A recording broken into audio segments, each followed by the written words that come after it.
السلام علیکم ورحمۃ اللہ وبرکاتہ۔ الحمد للہ وکفا وسلام علی حبیبہ المصطفیٰ، اما بعد فاعوذ باللہ من الشیطان الرجیم، بسم اللہ الرحمن الرحیم۔ ان اللہ وملائکتہ یصلون علی النبی یا ایھا الذین آمنوا صلوا علیہ وسلموا تسلیما۔ اللہم صل علی سیدنا ومولانا محمد معدن الجود والکرم وآلہ واصحابہ الکرام وابنہ الکریم وبارک وسلم صلاۃ دائمۃ سرمدا ابدا۔ بسم اللہ الرحمن الرحیم۔ افلا یتدبرون القرآن ولو کان من عند غیر اللہ لوجدوا فیہ اختلافا کثیرا۔ صدق اللہ مولانا العظیم۔ تو کیا غور نہیں کرتے قرآن میں؟ اور اگر وہ غیر خدا کے پاس سے ہوتا تو ضرور اس میں بہت اختلاف پاتے۔ عزیزان گرامی، یہ آیت خالص قرآن عظیم کے متعلق آئی ہے کہ تم قرآن میں غور و فکر کیوں نہیں کرتے؟ یعنی یہ تمام لوگوں کے لیے جھنجھوڑنے والی بات ہے کہ اللہ تبارک و تعالیٰ نے اس میں ماضی کی خبریں بھی بتائی ہیں، مستقبل کی خبریں بھی بتائی ہیں، جو ہو چکا اور جو ہونے والا ہے، تقریباً سب خبریں اس کے اندر موجود ہیں، اور کبھی کوئی خبر آج تک اس کی جھوٹ نہیں ثابت ہو سکی۔ جو قرآن نے گزشتہ خبروں کی ہمیں باتیں بتائی ہیں، اس میں سے بھی کہیں کوئی ٹکراتی ہوئی چیز نظر نہیں آئی۔ یعنی سائنس کے اعتبار سے یا عقل کے اعتبار سے بھی کوئی چیز ایسی نہیں لگتی قرآن نے جو بیان کیا ہے کہ ایسا نہیں ہو سکتا، بلکہ جتنی خبریں قرآن نے بیان کی ہیں اس کی تصدیق بھی ہو رہی ہے، آج بھی ہو رہی ہے اور ہوتی بھی رہے گی۔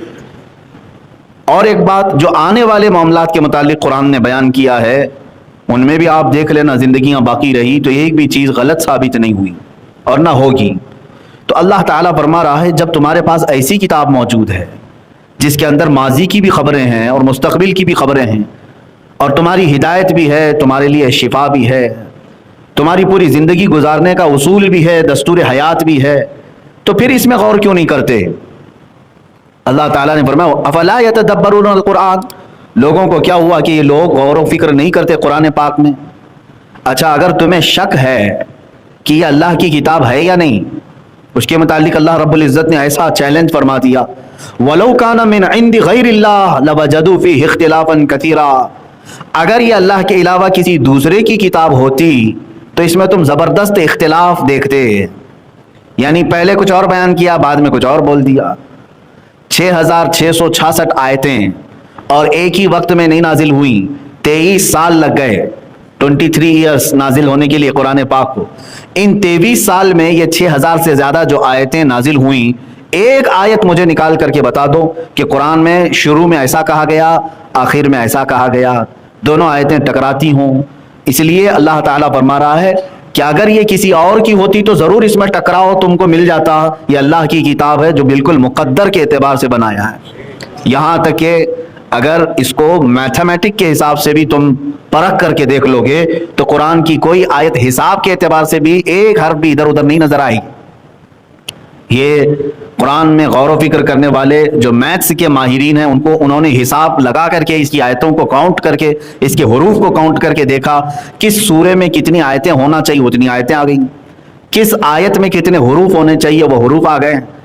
حساب کرنے والے کیلکولیشن کر کے تھک گئے، ایک حرف بھی ادھر سے ادھر نہیں نظر آیا۔ اسی لیے تو میرے عزیزو ایک چھوٹی سی سورہ انا اعطیناک الکوثر فصل لربک وانحر ان شانئک هو الابتر، قرآن کی سب سے چھوٹی سورہ ہے اور ہیں بھی 3 آیتیں، اس میں صرف 3 آیتیں۔ آپ کو ایسا لگتا ہوگا کہ ایک چھوٹی سی سورہ ہے، چند حروف ہیں، چند آیتیں ہیں، لیکن جو عربی داں ہے، جو عربی کے نشیب و فراز کو جانتا ہے، وہ اس کی حکمتیں جانے گا کہ اس کو کیسے پیرویا گیا ہے 3 آیتوں میں، کیا کیا معنی بیان کر دیے گئے، یہ عرب ہی جان سکتے ہیں۔ اسی لیے اس سورے نے ایسا چیلنج کر دیا تھا عرب میں، پہلے عرب میں دستور تھا جو بڑا شاعر، جو سب سے بڑا شاعر ہوتا اور اس کا شعر سب سے ہائی لیول کا ہوتا، اس کے مقابل میں کسی کا شعر نہیں ہوتا، تو اس کو چیلنج کرنے کے لیے وہ خانہ کعبہ کے دروازے کے پاس لا کر لٹکا دیتا، وہ شاعر لٹکا تھا۔ اگر اس کا کوئی جواب لکھ دیتا تو پہلے والے وہ شعر اتار لیے جاتے، دوسرا والا لگا دیا جاتا، وہ چیلنج رہتا۔ پھر دوسرا اگر اس کا بھی مقابلہ کرنے والا کوئی تیسرا شاعر آ جاتا اور اس کے شعر اچھے ہو جاتے، اس کے لیے پوری پینل بیٹھتی شاعروں کی, بڑے بڑے فصیحوں کی, وہ لوگ فیصلہ کرتے, ایک آدمی فیصلہ نہیں کرتا, پورا عرب مل کے فیصلہ کرتا کہ کس کا شعر سب سے عمدہ ہے, پھر وہ اتار دیا جاتا. یہ چلتا رہتا تھا, خانہ کعبہ کے پاس لٹکائے جاتے تھے. جب یہ سورہ نازل ہوئی, میرے آقا صلی اللہ تعالیٰ علیہ وسلم نے یہ 3 آیتیں لکھوا کر کے خانہ کعبہ پر لٹکوا دیا, جاؤ اس کو لٹکا دو. جب یہ لٹکایا گیا, 3 ہی آیتیں تھیں, ظاہر سی بات ہے اب جواب آنا چاہیے. اب اس سے بہتر جو لکھ کر کے لائے گا تب یہ اتارا جائے گا. تو سارے شاعر آئے اور ان سے بن نہیں سکا کہ اتنی چھوٹی ایک 3 آیتوں میں سمندر کو پیرو دیا جائے, اتنے بڑے معنی اس کے اندر رکھ دیے جائیں. اسی لیے میں کہہ رہا ہوں میرے عزیزو, آپ تو غور و فکر کرتے نہیں قرآن میں, تو سمجھ میں کہاں سے آئے گا کہ عربی کی بلاغت کیا ہوتی ہے, فصاحت کیا ہوتی ہے, عربی کے اندر باریکیاں کیا ہوتی ہیں. یہ عربی پڑھنے والا سمجھ جائے گا. تو بہت شاعروں نے دیکھا مقابلہ کرنے کی, آخر میں بہت بڑے شاعر کو بلایا, سارے لوگوں نے مل کر کے اس کا جواب لکھو. تو اس نے بہت غور و فکر کیا. وہ بات کرتا تو شعر میں بات کرتا, اگر کسی سے خیریت بھی پوچھنا ہوتا اس کو تو وہ فصیح شعر میں پوچھتا, اتنا ماہر تھا. جب وہ آیا خانہ کعبہ پر, یہ 3 آیتیں لٹکی ہوئی دیکھا, تو اس نے اپنی جانب سے ایک اور ایڈیشن اس میں لگا دیا, انا اعطیناک الکوثر فصلی لربک وانحر ان شانئک هو الابتر. یہ 3 آیتیں تھی. اس عرب کے بڑے شاعر نے جس کو مقابلے کے لیے بلایا تھا, اس نے نیچے لکھ کر کے اس پہ لٹکوا دیا, ما ھذا کلام البشر, کہا کہ یہ بشر کا کلام ہو ہی نہیں سکتا. بشر انسان, یہ انسان کا کلام ہو ہی نہیں سکتا, اس کا جواب ممکن نہیں ہے. وہ دن آخری تھا جو خانہ کعبہ کے دروازے پر لٹکایا گیا, اس کے بعد پھر کبھی نہیں لٹکایا گیا. لٹکنے والا معاملہ ختم ہی ہو گیا, اس لیے کہ قرآن چیلنج بن کر کے آیا, اور عربوں کو چیلنج دیا قرآن نے. آج سننے میں یہ آتا ہے کہ امریکہ پوری لابی کو لے کر کے قرآن کا مقابلہ کرنے بیٹھا ہوا ہے. الفرقان نام سے انہوں نے کتاب لکھی, الفرقان نام سے, اور اس کو مشہور کرنے کی کوشش بھی کیا. چائنا میں بھی ہم نے سنا, کیونکہ چائنا کی عادت ہے ہر چیز کا ڈپلیکیٹ بنانے کی, سوچا ہوگا کہ قرآن کا بھی ڈپلیکیٹ بنا دیں. اور امریکہ نے اپنی پوری لابی کو لے کر کے الفرقان, آپ کو پتا ہے فرقان اتنے سارے مسلمان ہیں کہاں بنے, وہ پتہ نہیں کہاں لکھا اور کہاں چھپا اور کہاں چھپا, لیکن قرآن کا مقابلہ نہیں کر سکا. میرے عزیز, یہ وہ امریکہ جہاں تمہاری صبح اور شام انگلش میں ہوتی ہے, جہاں تمہاری زبان اور تمہاری بول چال عربی سے ذرا برابر بھی واقفیت نہیں رکھتی, تم ساری جمعیت کو لے کر کے قرآن کا مقابلہ کرنے کی کوشش کر رہے ہو. خدائے عزیز و جبار نے اس زمانے میں جب اسی زبان کے ماہرین تھے تب چیلنج کیا تھا کہ لکھ کر کے لاؤ. وہ بڑے بڑے جو عربی دان تھے وہ نہیں لا سکے, تو پھر انگلش دان جو ہیں وہ عربی کا مقابلہ کرنے کی کیسے سکت رکھ سکتے ہیں. بناؤ گے تم, ہو سکتا ہے اس طرح کی بہت ساری کتابیں بنا لو گے, لیکن ان کتابوں کا حال وہی ہوگا جو اور دوسرے ناول اور دیگر کہانی کی کتابیں ہیں.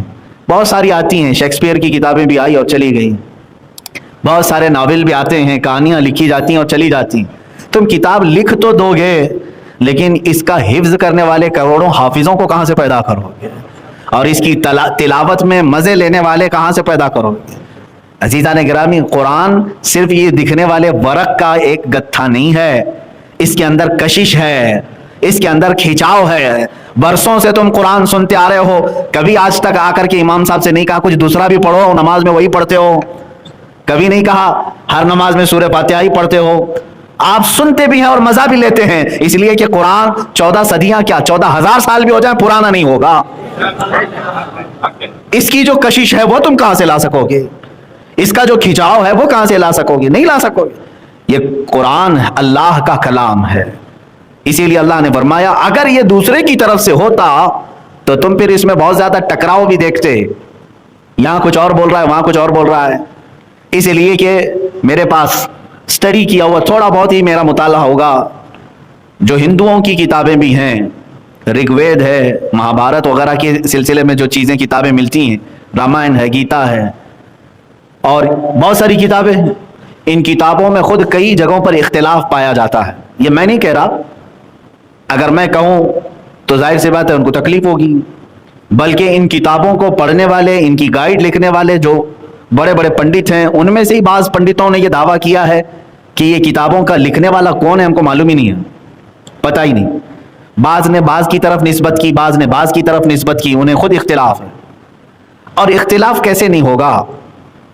ظاہر سی بات ہے اس کی حفاظت نہیں ہو سکی, الگ الگ جگہوں پر الگ الگ بیانات آ گئے. اسی طرح بائبل کی بات آپ لے لیں, انجیل جو تھی وہ اللہ کی کتاب ہے, لیکن بعد میں عیسائیوں نے اس میں جو خرد برد کیا ہے وہ آج صاف نظر آتا ہے. کچھ پرانی انجیل کو اٹھائیں تو کچھ اور دکھتا ہے, نئی انجیل کو اٹھائیں تو کچھ اور دکھتا ہے.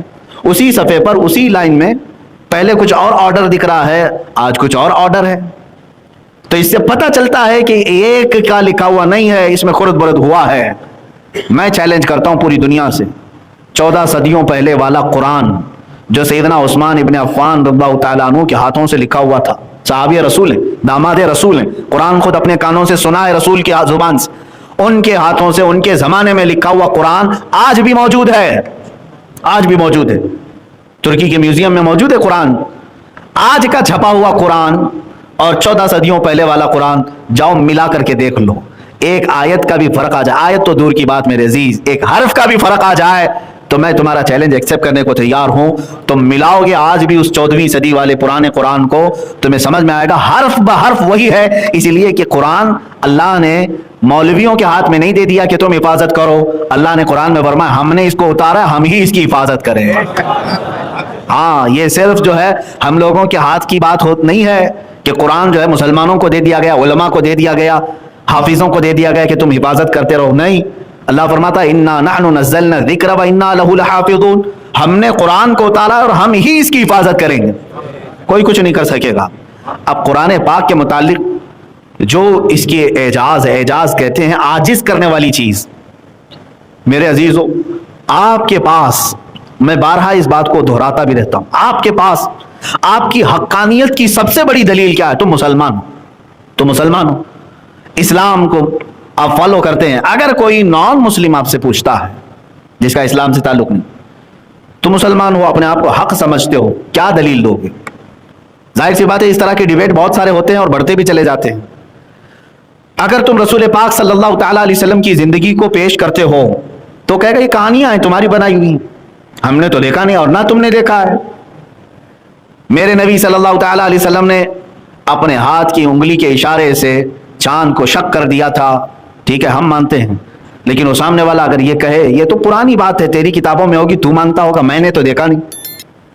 دیکھنے والی کوئی چیز ہے تیرے رسول کی کوئی نہیں. انہوں نے سورج کو پلٹا دیا تھا, یہ بھی پہلے کی بات ہے. انہوں نے بہت سارے معجزے کر دکھائے, یہ بہت پہلے کی بات ہے. میرے عزیزو, تم کیا چیز پیش کرو گے؟ اپنے رسول کی حقانیت کے لیے اگر کوئی چیز پیش کر سکتے ہو تو یہ قرآن پاک ہے. یہ زندہ معجزہ ہے, آج تک موجود ہے, یہ رسول کا معجزہ ہے, آج تک تم پیش کر سکتے ہو. چاند کا شک ہونا, سورج کا پلٹانا, یہ سب الحمدللہ ہم اس کو ایکسیپٹ کرتے ہیں.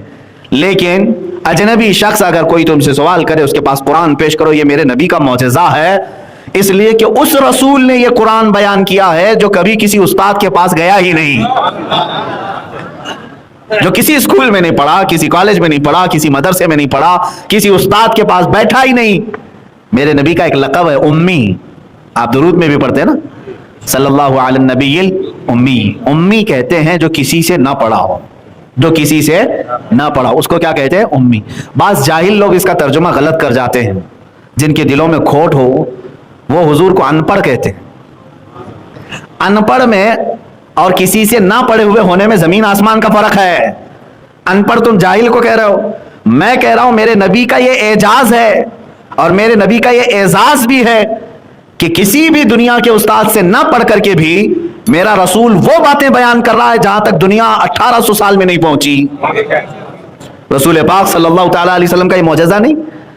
آپ کو حیرت ہوگی قرآن کی حقانیت کے متعلق, 18ویں صدی میں جب اٹلانٹک اوشین سمندر ہے وہاں پر ایک جگہ دریافت کیا ایک سائنٹسٹ نے, اور بتایا کہ یہاں پر ایک ایسی جگہ ہے جہاں بہت اندھیرا ہے کہ ہاتھ نکالو تو بھی ہاتھ نظر نہیں آئے گا, وہاں سورج کی ایک کرن بھی نہیں پڑتی. سمندر کے پاس کوئی ایک جگہ ہے, میں نے بھی نہیں دیکھا, آپ نے دیکھا ہو تو الگ بات ہے, میں نے تو اب تک نہیں دیکھا, نہ سفر کا کبھی اتفاق ایسی جگہ کا ہوا. لیکن تحقیق کرنے والے سائنسدان نے تحقیق کر کے بتایا کہ ایسی ایک جگہ ہے جہاں سورج کی روشنی پڑتی نہیں ہے, بہت خوب اندھیرا ہوتا ہے. تو جب اس نے بیان کیا تو علماء ربانیین نے سن کر کے قرآن کی وہ آیت بیان کی. سورہ نور میں اللہ تعالیٰ نے 18ویں پارے میں ارشاد فرمایا کہ موجن، اللہ تعالیٰ فرماتا ہے قرآن پاک میں اذا اخرج یدہ لم یکد یراہا، کہ ایک جگہ ایسی ہے جہاں تم اپنا ہاتھ نکالو گے تو ہاتھ بھی نہیں نظر آئے گا. ظلمات بعضها فوق بعض، اندھیریوں پر اندھیریاں ہیں، اندھیریوں پر اندھیریاں ہیں.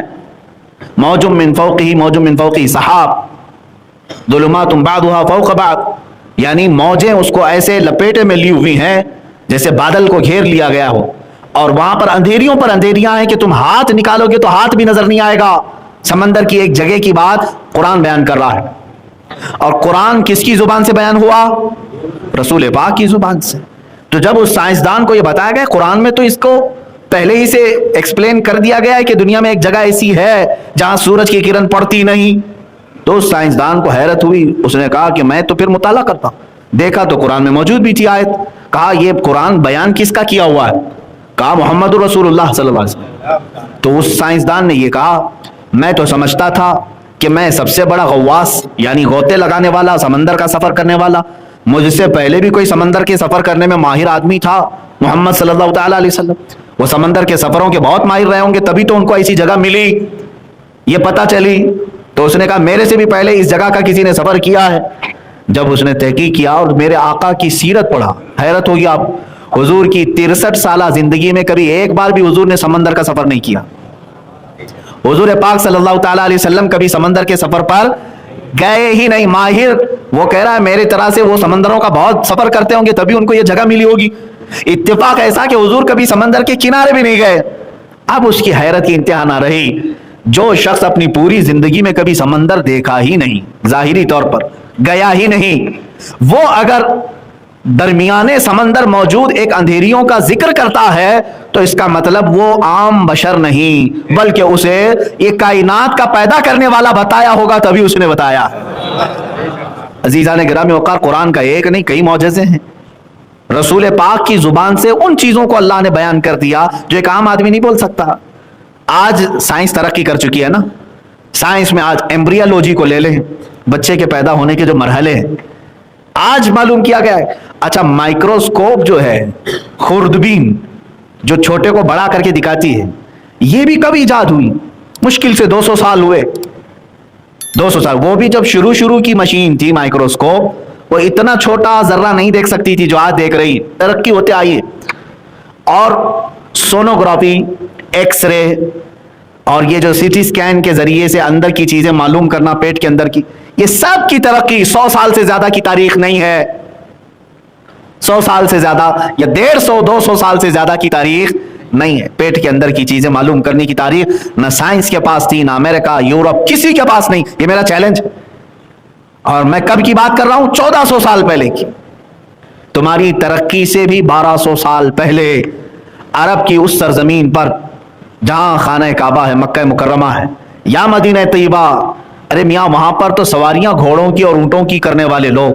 اس زمانے میں محمد عربی صلی اللہ تعالیٰ علیہ وسلم کی زبان سے اللہ تعالیٰ یہ کہلوا رہا ہے ثم خلقنا النطفة علقة فخلقنا العلقة مضغة فخلقنا المضغة عظاما فكسونا العظام لحما ثم انشأناه خلقا آخر فتبارك الله احسن الخالقین.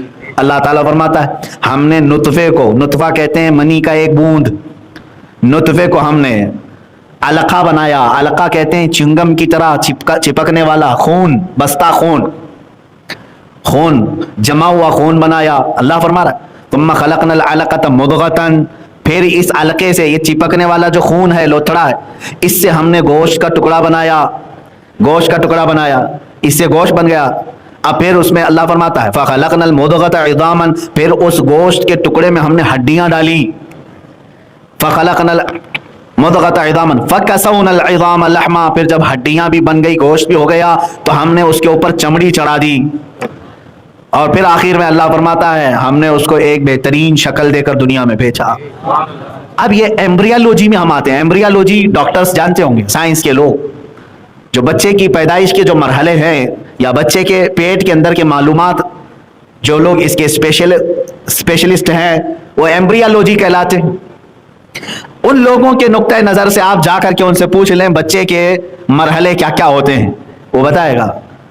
پہلے 4 ویکس میں کتنا ہوتا ہے، 8 ویک میں کیا ہوتا ہے، پھر 2 مہینے کے بعد کیا ہوتا ہے، پوری تاریخ موجود ہے، آج سائنس کھلا ہوا موجود ہے، آپ جا کر تحقیق کر سکتے ہیں بچہ پیدا ہونے کے جو مرحلے ہیں، منزلیں ہیں، وہ کتنی ہیں۔ تو آپ کو سائنس بھی آج بتائے گا کہ شروع میں وہ 1 بوند ہوتا ہے، اس کے بعد پھر جو ہے خون جمع ہوتا ہے، اور خون کی انہوں نے بھی آج سائنس نے بھی یہ بتایا ہے ایسے ہوتا ہے جیسے چپکنے والی کوئی چیز ہو، اور پھر اس کے بعد جیسے کسی نے چبا کر کے، یعنی دانتوں کے جو نشان ہیں، اس طرح کی چیز۔ عربی کی بہت ساری باریکیاں ہیں جو میں آج مختصر سے انداز میں نہیں بتا پاؤں گا۔ اس کے بعد سائنس کہتا ہے کہ اس میں گوشت کا ٹکڑا بنتا ہے، پھر اس کے بعد ہارٹ بیٹ شروع ہوتی ہے، اور اس کے بعد پھر اس کی ہڈیاں بننے لگتی ہیں، پھر 9 مہینے کے بعد یعنی 7ویں مہینے میں بچہ مکمل بن جاتا ہے تقریباً، 6 مہینے کے بعد 7ویں مہینے میں آتا ہے بچے کی پوری۔ یہی کیٹیگریز، یہی مرحلے، یہی منزلیں جو قرآن نے گنایا 1200 سال پہلے، sonography, X ray, C T scan کے بعد آج ترقی کر کے تم نے چھان بین کر کے معلوم کیا بچہ نطفے سے علقہ بنتا ہے، علقے سے مضغہ بنتا ہے، مضغے سے پھر اس کے اندر چمڑی آتی، ہڈیاں آتی ہیں، یہ تمام چیزیں آج 1200 سال بعد تم نے تحقیق کر کے بتایا۔ مجھے بتاؤ اس محمد عربی صلی اللہ تعالیٰ علیہ وسلم کے پاس کون سے سی ٹی اسکین کی مشین تھی، کون سا ایکس رے تھا، کون سا سونوگرافی تھا؟